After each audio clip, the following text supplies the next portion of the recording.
From her column, Ask Joey, in the Sacramento News and Review, Joey Garcia has been our region's confidant, conscience, and for those of us seeking her advice, clairvoyant, asking ourselves, how did she know that?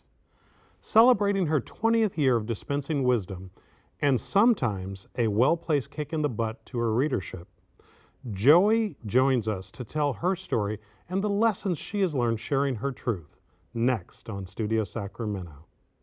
At Five Star Bank, we create thoughtful solutions to help the Capital Region thrive, from economic development and education to public health and safety, issues that are vitally important to Sacramento's prosperity. We're proud to be part of the conversation and hope you'll join in.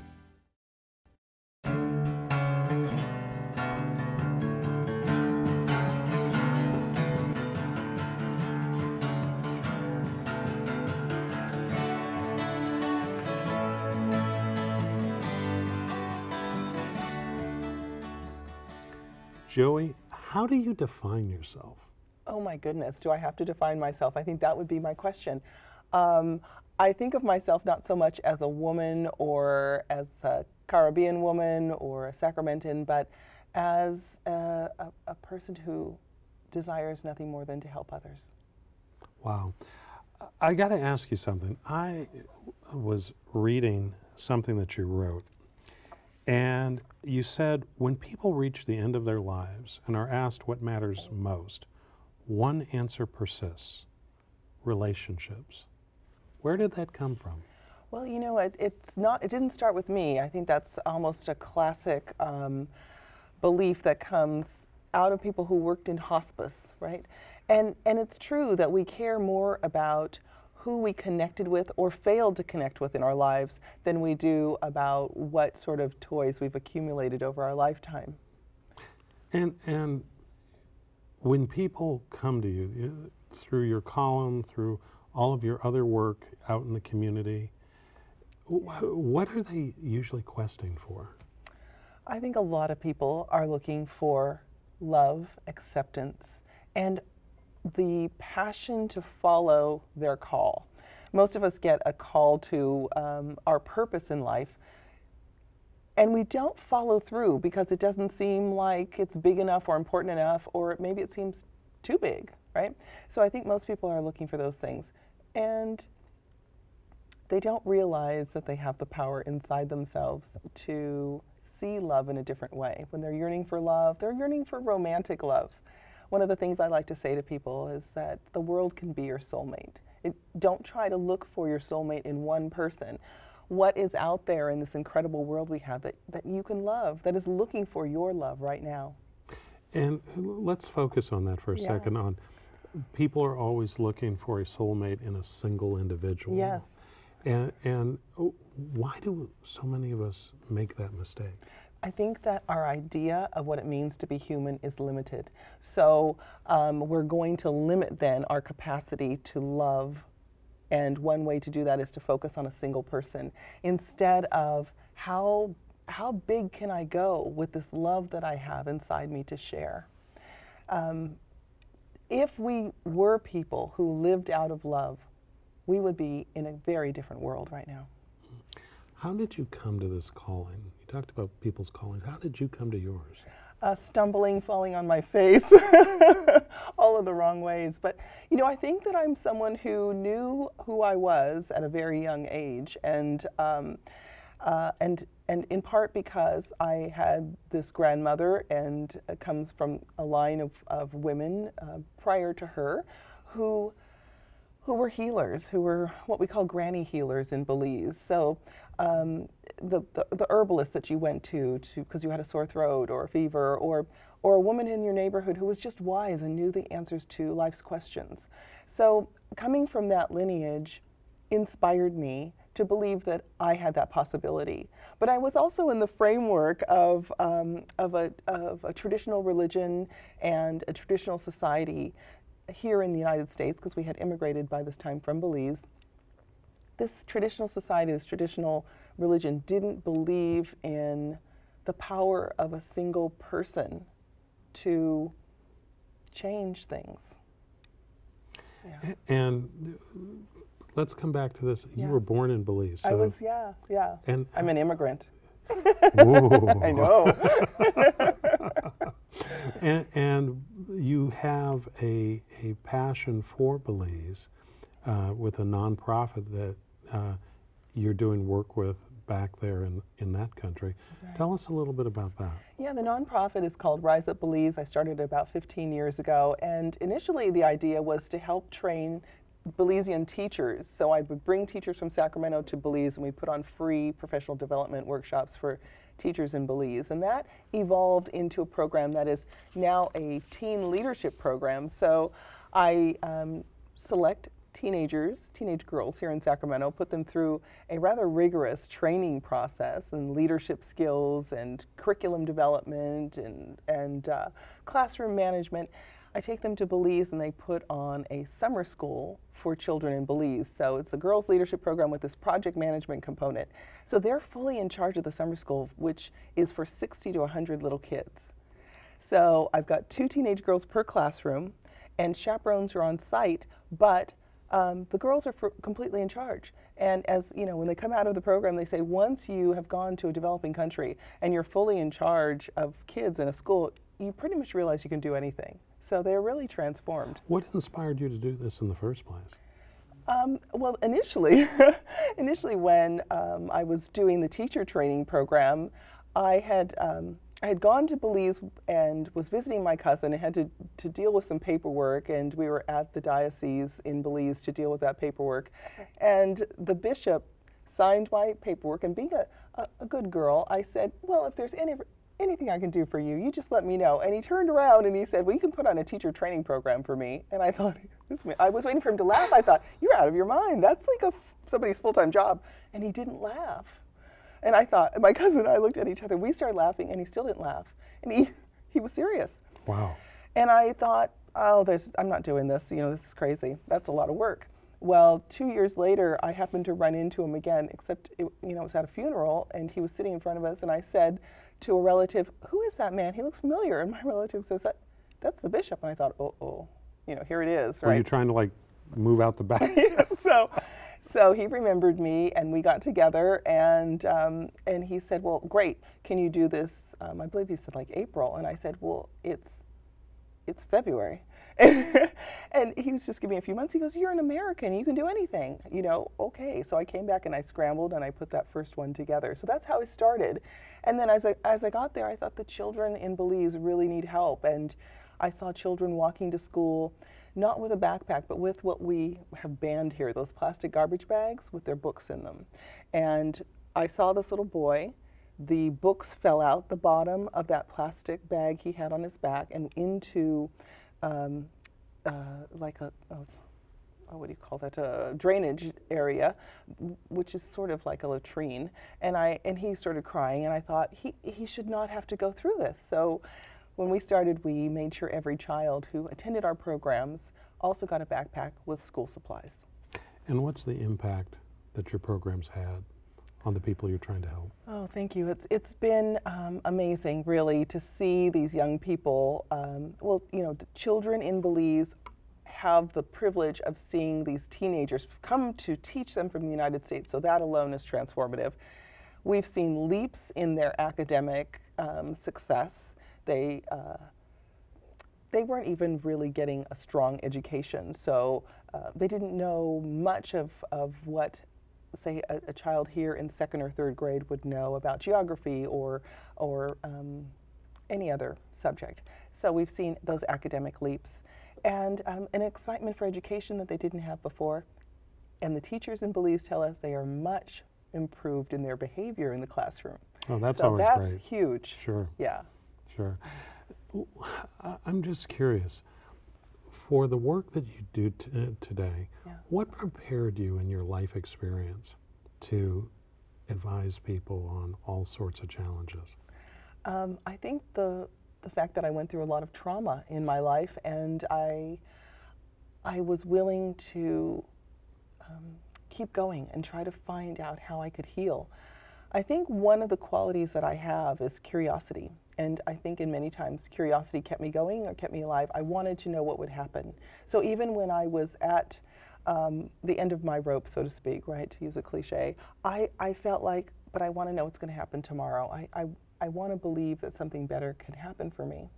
So I grew up with a great deal of violence in my early childhood, both directed at me and other people that I was living with. And it was a strange juxtaposition of growing up around that violence and then at the same time, you know, using herbal remedies and yoga and prayer and all these wonderful healing practices.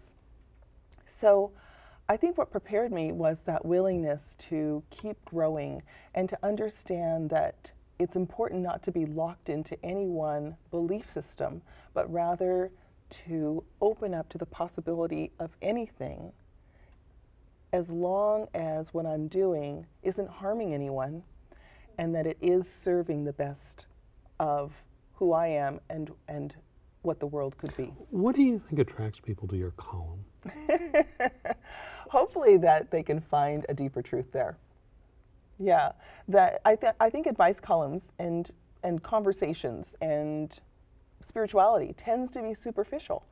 And what they can find at the column, if they're willing, is what's underneath that and underneath that and underneath that. How do you find most of those things related to spirituality and that sort of thing superficial? Tell us a little bit more about that. Well,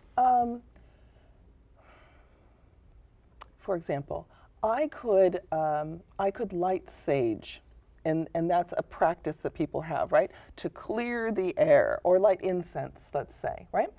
To clear the air, and people say get rid of bad energy, right? But I don't have to destroy a plant. I don't have to burn a plant in order to shift the energy, right? I'm the one seeing the energy as negative or bad. So that shift can happen inside of me. Okay. Right? Not out there, right? So I'm the one who needs a new vision of the energy in the room. Okay, so I want to tell you, as a longtime reader of your column, yes. I want to know how typical I am. So I read your column, I listen to the stories. Sometimes they're very compelling to me in terms of things that have affected me, sometimes not. Yeah. But there are two things that about me that, you know, sort of are inspired by your column. Number one is, I have columns of yours that I've cut out and saved over the years. Thank you. And so, yeah. you know, they're in a drawer or they're in a book or they're in something like that. And the second is that I'm always stunned by sometimes you zig, where we expect you to zag. And you, when I expect you to put your arm around the person writing in, you kind of kick them in the butt. Well, I really believe that my joke is that we need a backbone, right? And so that's that capacity to stand up strong. And I do want to be compassionate toward people, but I think a lot of times what happens is people bond wound to wound. Oh, poor baby, oh, you poor thing, when really that person needs to get up and get going and keep going, right? Because if they sit any longer in that oh, poor baby, they're not going to transform, and that's my concern, right? And again, see, I'm not coming out of psychology. I'm not a psychologist. I'm not trained in any of those capacities. You're not credentialed in... That's right. I'm just, you know, what we used to have in every neighborhood, a wise woman who had the house at the corner near the field and had the dog and the cat and lots of green plants in her yard. That would be me. So I'm here to listen, to learn, and to share. What gifts does the work give you? Oh, well, that's very touching for me to think of. The gift that the work gives me primarily, I think, is that what I have been through has been worthwhile, because not only have I grown, but I can serve others with you know, the suffering that I've experienced. And as you think back over 20 years of columns and all of the other work that's come along the way, what story or what reach out from someone affected you most? You know, one of the ones that comes to me is, because it's so frequent, is is it a woman writing in about, you know, so frequent, the perfect date, and then the guy disappeared, you know, and what happened? And I remember my response, which I still like to this day, was life or death, probably. You know, what I mean is, you know, death meaning, you know, he decided it wasn't for him and didn't have enough of a backbone to say, oh, I'm sorry, I'm not interested, and good luck to you, right? Just disappeared. Or life, he met someone else. So the death in the more metaphoric or symbolic sense, a letting go, a release of what had been, and life as in something new came along, someone new came along and distracted him, and there he went. But we are so afraid of thinking of letting go or death in this American culture, and I think it's very important to realize that that's just a part of life. Do you ever, when responding to someone who's reaching out for your help, communicate something back to them and then look at it and say, oh my gosh, I should take that advice? Well, yes, of course. And, you know, people say that sometimes, longtime readers say that they don't even read the question anymore. They just read the answer because it's going to relate to something in their life. I feel the same way. But one of the funny things for me about the column is when I get a question, I think, I have no idea. Mm-hmm. I think that's the perfect place to be, because then I just say, well, you know, God, universe, speak through me. Let this wisdom come through. Whatever this person needs to hear, let it be so, you know. Yeah. In your experience, why is it that if everyone is seeking love, we seem to have so many misconnections, regardless of gender, race, orientation, or anything else? Why do human beings struggle with this so much? Well, I think, you know, we're indoctrinated by fairy tales. that has a huge effect on us, I think. But why are there misconnections? Because they're not misconnections so much as just other experiences on the journey that lead us to where we're supposed to go. I think once we open up, we can see the value in that interaction. It was practice for what is yet to come. And sometimes the practice is just learning that not everybody is going to be the right romantic partner, but everyone is our soulmate, right? In that sense of we can all connect with each other's soul. What a person is looking for, and this is what's confusing, is they're looking for their ego mate. That's what they really need. Hold on, slow down. Yes. Their ego mate, what is that? Well, okay. Our ego is our personality, right? With the self we show to the world. We need the person who can deal with that ego. We don't need it. Everybody's soul gets along with everybody else's soul, but our egos, that's where we have the trouble. Right? Interesting. Yes, that's where we bounce up against each other and we get angry and frustrated and humiliated. So if we were oriented toward looking for the person who can deal with us at our best and worst, the ego mate, then relationships will be so much easier. Well, let's talk about something that's maybe as a tool to help relationships easier. You recently published a book. That's right. When Your Heart Breaks. It's Opening to Love, Healing, and Finding Love, right? Yes. Yeah. And tell us what inspired you to do this book now.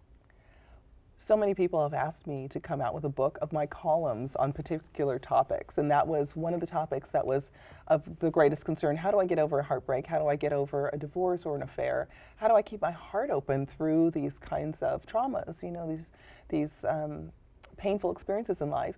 So I decided to compile those columns on that topic and self-publish a book. And the title just came to me and I thought, that is so perfect, right?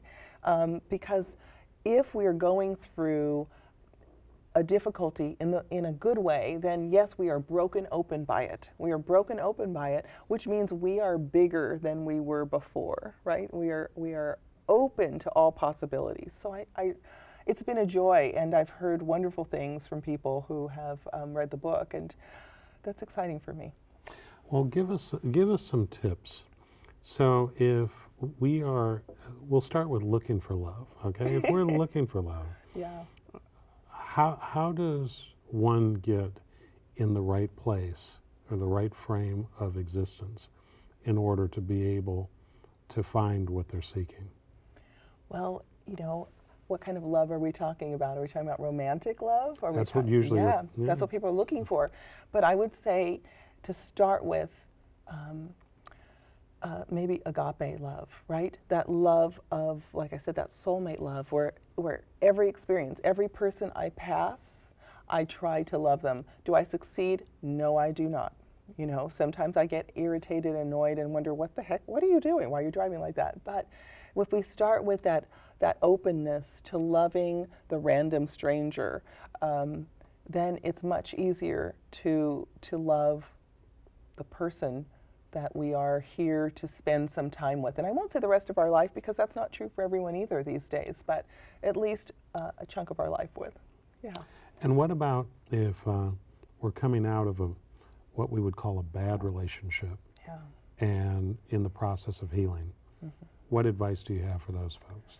So for people that are breaking up and finding something to get themselves out of that, the very first thing is to be still. You know, people want to rush right out and find someone to fill that empty space. And I think it's important to feel the feelings and to know that feelings are transient. They don't last forever, right? So those uncomfortable, unhappy feelings, that depression, that anger, confusion, that's going to pass. So sit with that, let it pass.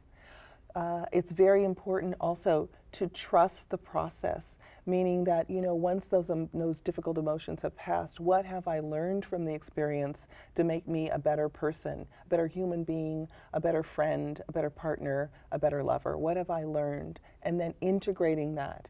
So it's not always, maybe someone broke up with me and left me, but I still have something that I need to learn from that experience. It's not that I did something bad. It's not that I should feel guilty, but what was true? Sometimes for people, and I find this happens a lot, Scott, they denied that little voice of intuition that told them that the breakup was coming, or that they should have broken up, or it wasn't working. And so if the thing they get out of it is the awareness of the denial, that's good.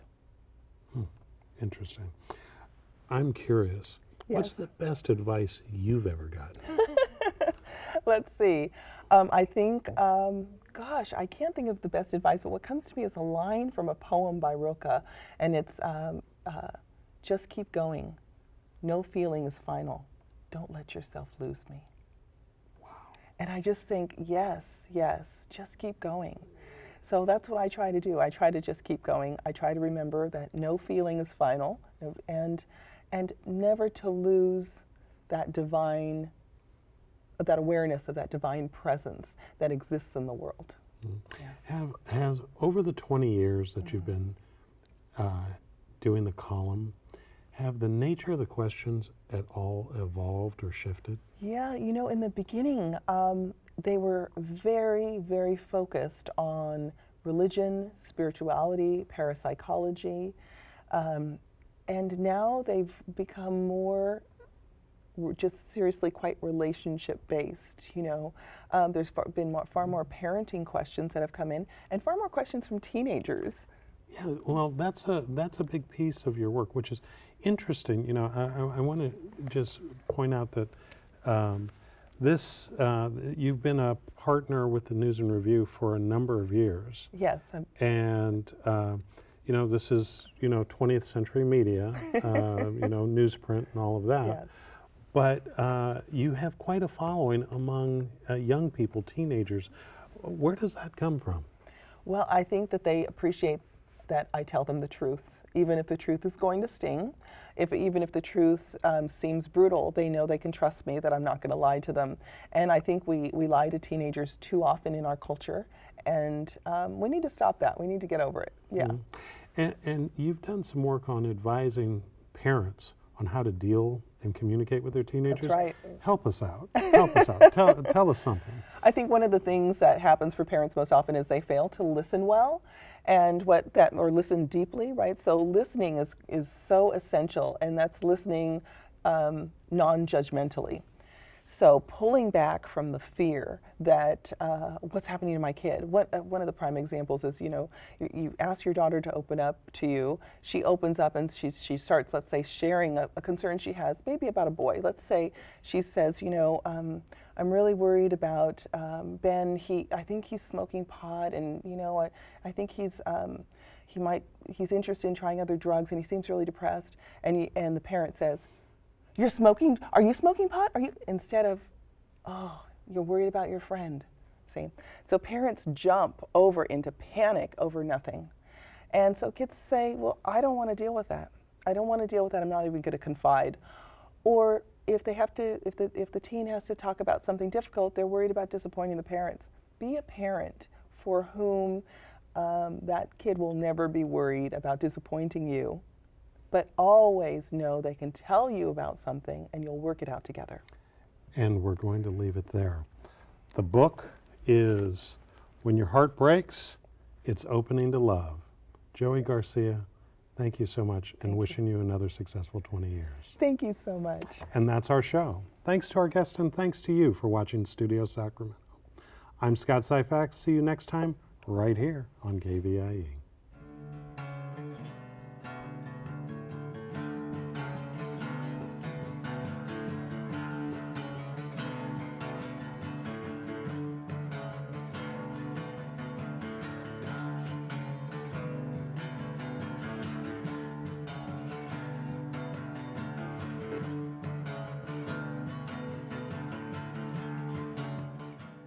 At Five Star Bank, we create thoughtful solutions to help the Capital Region thrive, from economic development and education to public health and safety, issues that are vitally important to Sacramento's prosperity.